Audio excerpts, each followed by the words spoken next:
Hello friends, मैं आशीष श्रीवास्तव अपने YouTube channel पे आप लोगों का एक बार फिर से स्वागत करता हूं। जैसा कि आज जेएनयू ने अपना एमए हिंदी का जो एंट्रेंस एग्ज़ाम लिया था उसका आंसर की रिलीज़ कर दिया है और मेरे पास एक किसी बच्चे का क्वेश्चन पेपर है जिसको मैं आंसर की से आप लोगों को आंसर बताने वाला हूं। आंसर की के अकॉर्डिंग ही आप लोगों को आंसर बताऊंगा, क्योंकि अगर कोई भी आंसर की के अकॉर्डिंग आप लोगों को कोई आंसर जो है डाउट लगता है तो उसके लिए आप लोग जो है एनटीए के साइट पे जाके एप्लीकेशन लिख सकते हैं उसको करेक्शन के लिए जो है। और इसमें जो आंसर गिवन बाय कैंडिडेट लिखा है, तो ये जिस कैंडिडेट का उन्होंने जो आंसर अटेम्प्ट किया है वो दे रखा, आप लोगों को उस पर ध्यान नहीं देना है। ठीक है, चलिए शुरू करते हैं। पहला क्वेश्चन है, नीचे दो कथन दिए गए हैं, एक को अभिकथन ये और दूसरे को तर्क आर कहा गया है। अभिकथन ये, आचार्य शुक्ल के अनुसार निर्गुण मार्गी संत कवियों की परंपरा में थोड़े ही ऐसे हुए हैं जिनकी रचना साहित्य के अंतर्गत आ सकती है। तर्क तर्क इन्होंने क्या रखा है, आचार्य शुक्ल के अनुसार निर्गुण पंथ में मानव जीवन की भावनाओं की वह विस्तृत व्यंजना नहीं है जो साधारण जन समाज को आकर्षित कर सके। उपयुक्त कथनों के आलोक में निम्नांकित विकल्पों में से कौन सा सही उत्तर है? तो इसका जो है ऑप्शन नंबर जो है सही होगा पहला, क्योंकि पहला ए भी सही है और आर भी, दोनों सही है। और आर की जो है ये एकदम एक्यूरेट व्याख्या है, तो इसका जो है ऑप्शन पहला ही सही होगा, यानी ये और आर दोनों सही है और आर जो है ए की व्याख्या है। क्वेश्चन नंबर सेकंड देखेंगे इसके आगे का।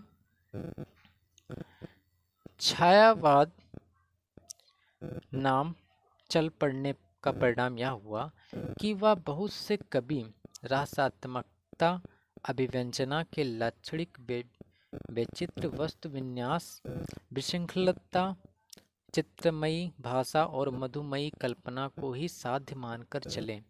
शैली की इन विशेषताओं की दुरारूढ़ साधना में ही लीन हो जाने के कारण अर्थभूमि के विस्तार की ओर उनकी दृष्टि न रही। यह कथन किसका है? तो यहाँ पे आप देखेंगे यह चार ऑप्शन है, सुमित्रानंद पंत, नामोर सिंह, आचार्य रामचंद्र शुक्ल और नंद दुलारे वाजपेयी।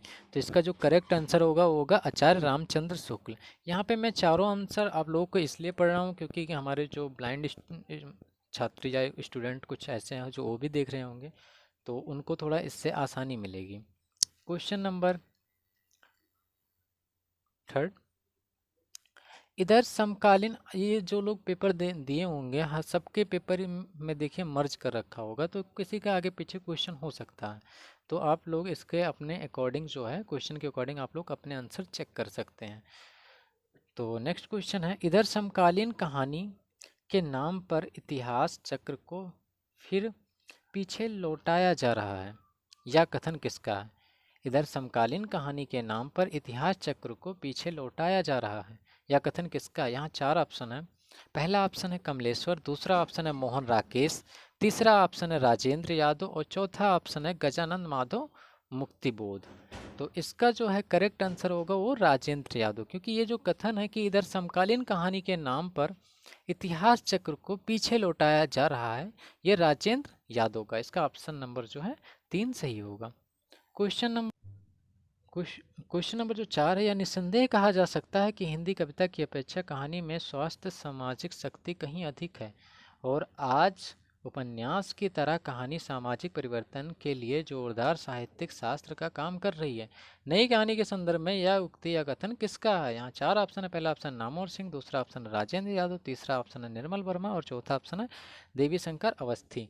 तो ये जो कथन है वो है नामवर सिंह का, इसका ऑप्शन नंबर पहला ही सही होगा। क्वेश्चन नंबर 5, रामचरितमानस में तुलसीदास रामचरितमानस में तुलसी केवल कवि के रूप में नहीं उपदेशक के रूप में सामने आते हैं, यह कथन किसका है? तो यहाँ पे चार ऑप्शन दे रखा है। पहला ऑप्शन है महावीर प्रसाद द्विवेदी, दूसरा ग्रियर्सन, तीसरा ऑप्शन हजारी प्रसाद द्विवेदी और चौथा ऑप्शन है नामवर सिंह, सॉरी चौथा ऑप्शन है रामचंद्र शुक्ल। तो इसका जो है करेक्ट आंसर होगा वो होगा रामचंद्र शुक्ल। रामचंद्र शुक्ल ने ही कहा है कि रामचरितमानस में तुलसी केवल कवि के रूप में नहीं उपदेशक के रूप में भी सामने आते हैं। नेक्स्ट क्वेश्चन है क्वेश्चन नंबर, अगर हम क्वेश्चन नंबर देखें तो क्वेश्चन नंबर 6 होगा इस पेपर के अकॉर्डिंग। यहाँ पे मतलब सूची ए को सूची बी से जो है सुमिलित करना है। तो यहाँ पे पहला जो दे रखा है रूप नारायण सोनकर, ठीक है। तो अब रूप नारायण सोनकर का जो है पहले का आप देखेंगे तो यहाँ पे सुवरदान, सूर रूप नारायण सोनकर का जो है सुवरदान है। तो इसका ऑप्शन नंबर जो है 2 इसका जो है करेक्ट, यानी पहले का दूसरा, यानी पहला ही ऑप्शन सही होगा कि रूप नारायण का सुवरदान हो गया।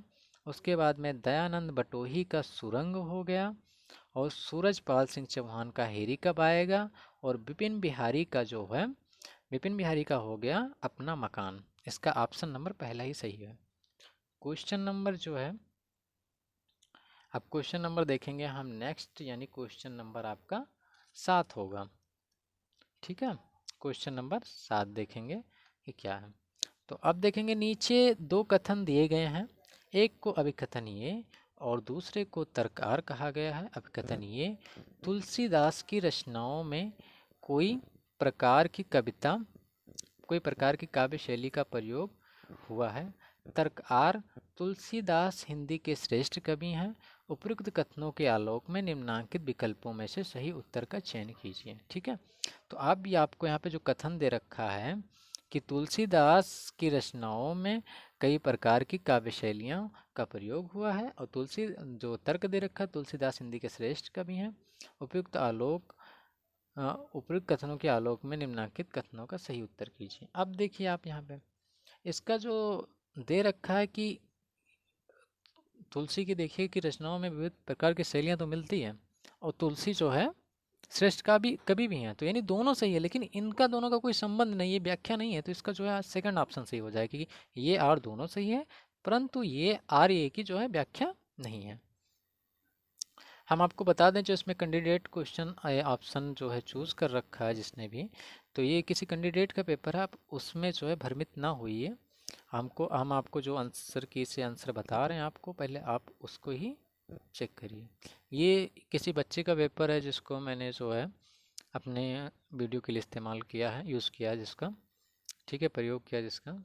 तो आप लोग जो है जो मैं आंसर की बता रहा हूँ आप उस पर ध्यान दीजिएगा। अब यहाँ पे नेक्स्ट क्वेश्चन है क्वेश्चन नंबर 8। क्वेश्चन नंबर 8 जो कि है तंत्र की पर तंत्र की प्रक्रिया एक यांत्रिक साधना थी, किंतु वैष्णव प्रक्रिया प्रेम का साधना थी। राधा के बिना कृष्ण अपूर्ण थे। यह एक यह एक ऐसी बात है जो तंत्रवाद से वैष्णव भाव को पृथक कर देती है, ठीक है। अब इसका अगर हम देखेंगे यहाँ पे ये कथन किसका है, तो यहाँ 4 ऑप्शन, आचार्य रामचंद्र शुक्ल, आचार्य प्रसाद द्विवेदी, डॉक्टर पीताम्बर दत्त बड़थवाल और माता प्रसाद गुप्त का। तो यहाँ पे जो है ऑप्शन किसका सही है, आचार्य हजारी प्रसाद द्विवेदी, यानी आचार्य ये जो कथन दे रखा है ये किसका, आचार्य हजारी प्रसाद द्विवेदी का। इसका ऑप्शन नंबर सेकंड सही होगा। क्वेश्चन नंबर 9, क्वेश्चन नंबर 9 जो कि दे रखा है भारत का विराट जनवादी आंदोलन जिसे हम भक्ति आंदोलन के नाम से जानते हैं, उन कनफटे योगियों और वामाचारी सिद्धों की प्रेरणा का मोहताज न हो सका था। भक्ति आंदोलन के संबंध में उक्त कथन किसका है, तो यहाँ पे भक्ति आंदोलन के संदर्भ में उक्त कथन किसका है। यहाँ 4 ऑप्शन दे रखा है, आचार्य रामचंद्र शुक्ल, आचार्य हजारी प्रसाद द्विवेदी, नामवर सिंह और रामविलास शर्मा। तो ये जो कथन है वो किसका है, रामविलास शर्मा का। इसका ऑप्शन नंबर जो 4 सही होगा। Question number 10, the principle of literary criticism पुस्तक के रचनाकार हैं। तो the principle of literary criticism पुस्तक के जो है रचनाकार हैं टी.एस. यहाँ पे 4 ऑप्शन दे रखा है। पहला ऑप्शन है टी.एस. इलियट, दूसरा है एजरा पाउंड, तीसरा है आई.ए. रिचर्ड्स और चौथा है कॉलरेज। तो यहाँ पे जो इसका करेक्ट आंसर होगा आपका वो होगा रिचर्ड्स की है, यानी आई.ए. रिचर्ड्स इसका जो तीसरा ऑप्शन सही होगा। क्वेश्चन नंबर 11, प्रकाशन वर्ष के अनुसार निम्नलिखित निबंधों का सही अनुक्रम क्या है। यहाँ पे प्रकाशन वर्ष के अनुसार जो है निम्नलिखित निबंधों का सही अनुक्रम क्या है ये बताना है आपको। यहाँ पे आपका दे रखा चिंतामणि, अशोक के फूल, चितवन की छा, रस आकेठक। तो इसका जो है आप देखेंगे, अगर हम करेक्ट आंसर लगाएं तो इसका जो बी वाला जो दे रखा चिंतामणि, चितवन की छा, चितवन की छा और रस आखेटक, अशोक के फूल, यानी इसका जो ऑप्शन करेक्ट ऑप्शन सही होगा वो होगा बी नंबर। क्वेश्चन नंबर देखेंगे तो क्वेश्चन नंबर अब हमारा आ गया 12। क्वेश्चन नंबर 12, तो अब क्वेश्चन नंबर 12 देखें। सरोज स्मृति दुख को लेकर उन उड़ने या उनमें खो खोने के लिए नहीं, बल्कि दुख को याद करके उसके भीतर ही भीतर होने मर्माहत होने और बीच बीच में बाहर कभी व्यंग विदु में तो कभी आत्मधिकार में चीख पड़ने के लिए है। सरोज स्मृति के संदर्भ में यह विचार किसका है, मतलब यह कथन किसका है।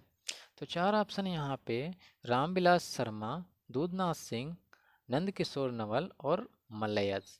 तो यहाँ पे जो इसका करेक्ट आंसर होगा वो होगा मलेज का। ये मलेज का स्टेटमेंट है।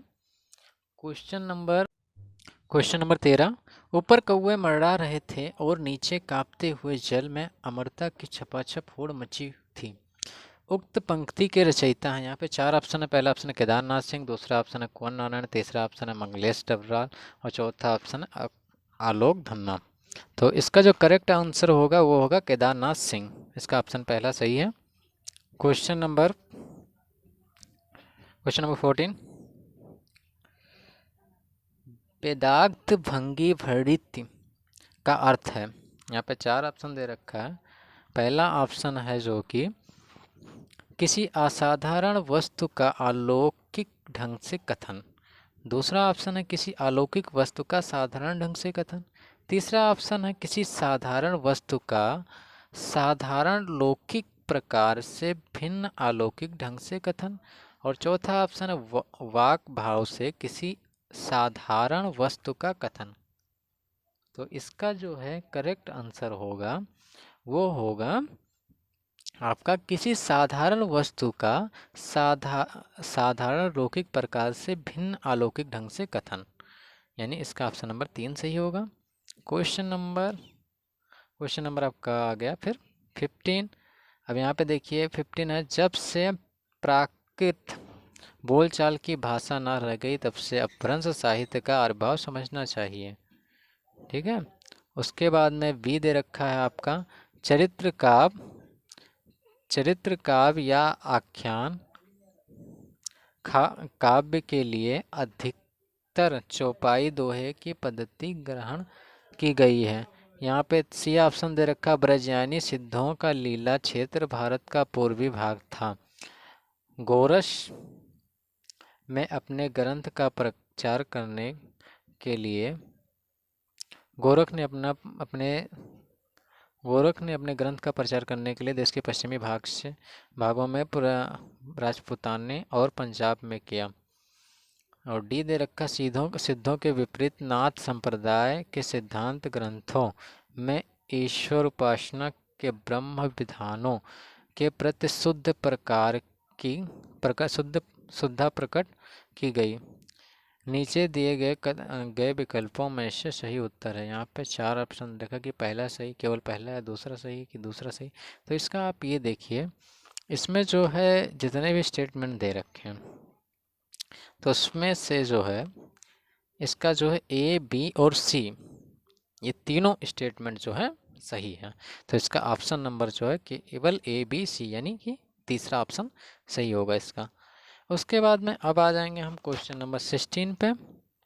शब्द लिखने के लिए ही यह कागज बना है, यह रचना संग्रह किसका है। शब्द लिखने के लिए ही यह कागज बना, यह रचना संग्रह किसका है। यहाँ पे चार ऑप्शन है, ज्ञानेन्द्रपति, चंद्रकांत देवातले और कात्यायनी। चौथा ऑप्शन है गगन गिल। तो इसका जो है ऑप्शन सही होगा वो होगा ज्ञानेंद्र पति, यानी कि शब्द लिखने के लिए ही यह कागज बना है। यह रचना संग्रह जो है ज्ञानेंद्र पति का है। इसका ऑप्शन नंबर ये सही होगा। फिर है क्वेश्चन नंबर 17। क्वेश्चन नंबर 7 नहीं, क्वेश्चन नंबर 17 आपका जो है अब आ जाएगा। तो क्वेश्चन नंबर 17 है तो वो है कि हिंदी काव्य में प्रयुक्त होने वाला बारहमासा वर्णन सबसे पहले किस ग्रंथ में मिलता है? हिंदी काव्य में प्रयुक्त होने वाला बारहमासा वर्णन सबसे पहले किस ग्रंथ में मिलता है? यहाँ पे 4 ऑप्शन है। पहला ऑप्शन है पृथ्वीराज रासो, दूसरा ऑप्शन है जयमयंक जसचंद्रिका, तीसरा ऑप्शन है बिसल देव रासो और चौथा ऑप्शन है विद्यापति की पदावली। तो इसका जो है करेक्ट ऑप्शन होगा वो होगा बिसल देव रासो, यानी इसका जो है ऑप्शन नंबर 3 जो है आपका सही होगा।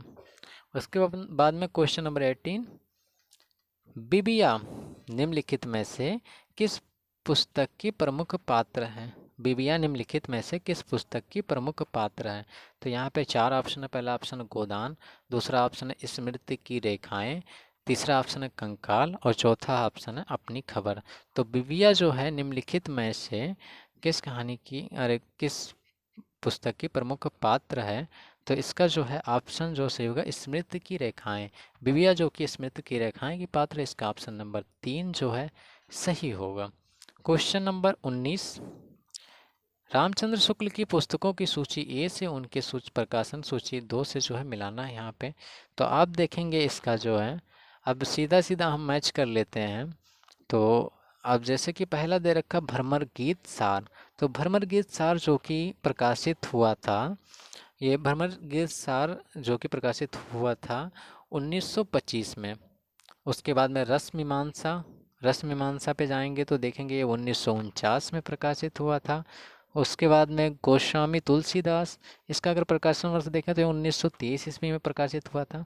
और चिंतामणि भाग एक जो है 1939 में ही प्रकाशित होता है। इसका ऑप्शन नंबर 3 सही होगा।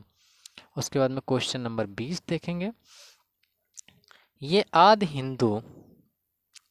हिंदू अछूत पीड़ित दलित कहाँ तक पड़े रहेंगे? प्रबल अनल के प्रचंड शोले जमी में कब तक गड़े रहेंगे? उपयुक्त पंक्ति किस कवि का? ये आदि हिंदू अछूत पीड़ित दलित कहाँ तक पड़े रहेंगे, प्रबल अनल के प्रचंड शोले जमीन में कब तक गड़े रहेंगे, ये उपयुक्त का पंक्ति किसका है? तो यहाँ पे 4 ऑप्शन है। पहला ऑप्शन नगीना सिंह, दूसरा ऑप्शन है अछूतानंद हरिहर, तीसरा ऑप्शन है माता प्रसाद और चौथा ऑप्शन है कालीचरण स्नेही। तो इसका जो है करेक्ट ऑप्शन होगा वो होगा अछूतानंद हरिहर। तो इसका जो है दूसरा ऑप्शन सही होगा। उसके बाद में हम क्वेश्चन नंबर 21 पे आएंगे। काव्य में आत्मा की संकल्पात्मक मूल अनुभूति की मुख्य धारा रहस्यवाद है, यह कथन किसका है? काव्य में आत्मा की संकल्पात्मक मूल अनुभूति की मुख्य धारा रहस्यवाद है, यह कथन किसका? यहाँ पे 4 ऑप्शन है। पहला ऑप्शन निरला, दूसरा ऑप्शन है जयशंकर प्रसाद, तीसरा ऑप्शन है नंदुलाल वाजपेयी और चौथा ऑप्शन है आचार्य रामचंद्र शुक्ल। तो इसका जो है करेक्ट आंसर होगा वो जयशंकर प्रसाद। ये कथन जो है काव्य में आत्मा की संकल्पात्मक मूल अनुभूति की मुख्य धारा रहस्यवाद है, ये जो है जयशंकर प्रसाद का कथन है और इसका जो है ऑप्शन नंबर 2 सही होगा। हम आपको बार बार ये बता दें कि इसमें जो करेक्ट आंसर दिखा है कि आंसर गिवन बाय कैंडिडेट, ये जो जिस कैंडिडेट का पेपर है ना उन्होंने चूज़ किया है, ये करेक्ट आंसर नहीं है। हम जो आपको बता रहे हैं ये करेक्ट आंसर है, ये एनटीए के आंसर की में यही आंसर दे रखा है जो हम आपको बता रहे हैं। ठीक है, तो आप लोग इसको जो है मेरे बताए हुए आंसर के अकॉर्डिंग आप लोग अपने आंसर चेक कर सकते हैं। ओके, क्वेश्चन नंबर अब हम देखेंगे क्वेश्चन नंबर अब देखेंगे 22। क्वेश्चन नंबर 22, नीचे 2 कथन दिए गए हैं, एक को अभिकथनीय और दूसरे को तर्कआर कहा गया है। आचार्य शुक्ल के अनुसार सूर सागर इतनी प्रगल्भ और काव्यपूर्ण है कि आगे आने वाली कवियों की श्रृंगार और वात्सल्य की उक्तियां सूर की जूठी सी जान पड़ती है। तर्क है कि शुक्ल जी के अनुसार सूर सागर किसी चली आती हुई शास्त्रीय लिखित परंपरा का पूर्ण विकास सा प्रतीत होता है। उपरोक्त कथनों के आलोक में निम्नलिखित विकल्पों में से सही उत्तर क्या है। अब आप यहाँ पे देखिए, कथन दे रखा, उत्तर का दे रखा। कथन ये दे रखा कि आचार्य शुक्ल के अनुसार सूरसागर इतनी प्रगल्भ और काव्यपूर्ण है कि आगे आने वाली कवियों की सिंगारी और वात्सलता उक्तियां जो है सूर के जूठी सी जान पड़ती है। और तर्क इन्होंने क्या देखा कि शुक्ल के अनुसार सूर सागर किसी चली आती हुई शास्त्रीय लिखित परंपरा का पूर्ण विकास सा प्रतीत होता है। तो अब इसमें आप ये देखेंगे, इसका जो करेक्ट आंसर होगा वो होगा कि पहला तो सही है किंतु आर जो है सही नहीं है। उसके बाद में अब हम देखेंगे नेक्स्ट क्वेश्चन, जो कि पहला तो इसमें सही है किंतु आर सही नहीं है, तो इसका जो है करेक्ट आंसर हो जाएगा 3। और उसके बाद में अब हम नेक्स्ट क्वेश्चन देखेंगे। तो अब क्वेश्चन नंबर 23, निम्नांकित पत्रिकाओं को उनकी सूची के संपादकों के साथ सुमेलित करना है। तो अब जो है इसको सुमेलित करना है, आप यहाँ पे देखेंगे तो इसका आप देखिए कि आनंद कादम्बनी, आनंद कादम्बनी किसका है, बद्री नारायण चौधरी प्रेमघन, यानी पहले का तीसरा। ठीक है, तो यहाँ पे पहले का तीसरा, पहला भी मत लगा दीजिएगा, मतलब इसमें 2 ऑप्शन दे रखा है, आप देख लो कौन सा सही है पहले। उसके बाद में फिर दूसरा दे रखा सदा आदर्श। तो सदा आदर्श किसका है, लाला श्रीनिवास दास का। उसके बाद में भारुतेंद्र दे रखा है, भारुतेंद्र किसका है, गोस्वामी गोस्वामी राधाचरण का। उसके बाद में बिहारी बंधु, यार मैं गोस्वामी राधाचरण लिखा उससे थोड़ा कन्फ्यूजन, हमें राधाचरण याद था। ठीक है, तो डी का जो बिहारी बंधु जो दे रखा है वो केशवराम भट्ट का, यानी इसका ऑप्शन करेक्ट होगा पहला ही। ठीक है, तो आप लोग इसके अकॉर्डिंग अपने आंसर चेक करते रहिएगा, देखिएगा कितने सही हो रहे हैं। क्वेश्चन नंबर 24, क्वेश्चन नंबर 24 देखेंगे, देवनागरी लिपि के संदर्भ में निम्नलिखित तथ्यों को पढ़ें। ये इनमें एक तथ्यों को पढ़ें। पहला जो तथ्य दे रखा है, इनमें एक वर्ण से एक ही ध्वनि संकेत होती है। ठीक है, देवनागरी लिपि में ये चीज़ इनके लिए देवनागरी लिपि में 4 स्टेटमेंट दे रखा है उसके बारे में, और आपको ये बताना है कि कौन से उत्तर जो है सही है। तो अब देवनागरी लिपि में पहला है कि इसमें एक वर्ण में एक ही ध्वनि संकेतित होती है। दूसरा है देवनागरी के प्रत्येक अक्षर उच्चारित होता है। तीसरा है देवनागरी वर्णों के नाम उच्चारण के अनुरूप हैं। और चौथा, इनमें संयुक्त अक्षरों को लिखने की मानक एकल पद्धति आरंभ से ही रही है। नीचे दिए गए उत्तरों में आपको जो है अपना करेक्ट आंसर बताना है। तो इसमें देखिए ए बी सी तो सही है, ठीक है, ए बी सी जो इनका स्टेटमेंट दे रखा वो सही है, लेकिन इनका जो चौथा स्टेटमेंट है डी जो है वो गलत है, यानी पहला ए बी सी डी सही है इसका। अब हम देखेंगे क्वेश्चन नंबर 25, 25 नंबर क्वेश्चन देखेंगे। इसमें देखिए निम्नलिखित साहित्यकारों को सूची 1 को उनके सहारों की सूची 2 से सुमेलित कीजिए। तो यहाँ पे पहला जो देखा बद्री नारायण चौधरी प्रेमघन। हाँ, अब ये देखेंगे बद्री नारायण चौधरी जी प्रेमघन जो कि कहाँ के थे, ये मिर्ज़ापुर के थे। ठीक है, तो ये मिर्ज़ापुर के थे, यानी पहले का चौथा। उसके बाद में लाला श्रीनिवास दास, तो ये इलाहाबाद के थे, सॉरी लाला सीताराम जो इलाहाबाद के थे। उसके बाद में फिर जो कि केशवराम भट्ट ये पटना के थे। और प्रताप नारायण मिश्र जो कि कानपुर के थे। तो इसका जो है ऑप्शन नंबर पहला सही होगा।